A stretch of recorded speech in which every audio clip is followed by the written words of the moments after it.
6개월도 걸리고 더 걸릴 수도 있는데 그때까지 가해 학생하고 피해 학생하고 같이 학교를 다녀야 되는 거 아니겠습니까? 이건 사실상 피해자에 대한 이체 가해가 되는 거죠. 아버지가 검사다, 돈과 권력 많다 이런 얘기 떠들고 다니면서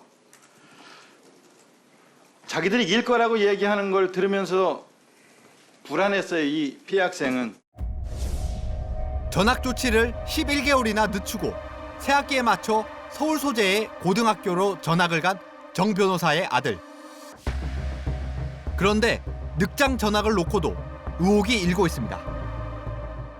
가처분이 인용이 됐으면 어쩔 수 없이 같은 학교에 계속 다닐 수밖에 없어요. 근데 이 경우는 판결이 지금 아직 안 났더라도 1심 소송 중이라고 하더라도 법에 따른다고 하면 바로 전학을 보낼 수가 있었어요.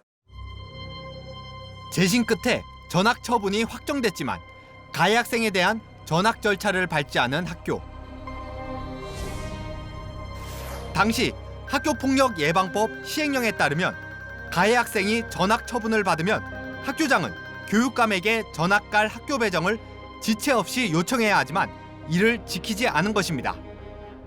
14일 이내에 관련된 조치가 있었어야 되는데 여전히 없었습니다. 그러니까 중요한 것은 그 결과를 문서를 받지 못했습니다. 통보도 받지 못했고요. 학교 측은 당시 학교폭력 재심과 행정심판 업무를 맡았던 강원도청으로부터 내용을 전달받지 못해 상황을 알지 못했다는 입장. 과연 사실일까? 강원도청에 확인해봤습니다. 저희는 그 공문과 유선으로 통보를 명확하게 했고요. 그때 있었던 담당자한테 확인을 받았고 그 측에서 왜 그렇게 답변을 하는지는 모르겠어요. 취재진이 입수한 당시 강원도청이 학교 측에 보낸 공문입니다. 7월 2일자에 작성된 문서에는 학교폭력 처분에 대한 재심 결과를 통보하는 내용이 분명 포함되어 있습니다. 이에 대한 취재진의 질문에 학교 측은 재심에서 전학 처분 외에 학교 봉사 40시간 등 여러 개의 징계 처분을 포함시켜 이를 모두 이행하고 전학시키려 했고 그 사이 가해 학생 측의 집행정지 신청이 인용돼 제때의 전학을 보낼 수 없었다는 입장을 문자로 보내왔습니다. 그런데 정 변호사의 아들이 전학 간 고교에서 졸업을 앞두고 학폭 기록을 모두 삭제한 것도 논란이 됐습니다. 어떻게 이런 일이 가능했을까?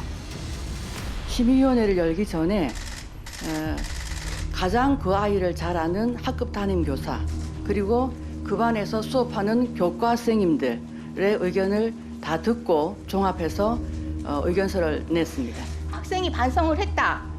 네. 라고 그렇게 얘기를 하니까 네네. 반성한다라고 심의기구에서 판단합니까? 일단 심의기구에서는 만장일치로 삭제를 그러니까 그 결정했습니다. 객관적 자료가 뭔지.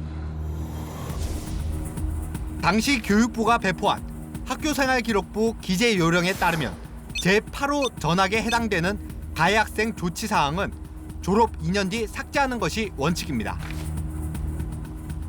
다만 학교폭력대책 자치위원회 심의를 거치면 졸업과 동시에 삭제할 수 있습니다. 학교 측은 지침에 따라 가해 학생의 반성이나 긍정적인 행동 변화 정도를 심의해 만장일치로 학폭 기록을 삭제했다는 겁니다.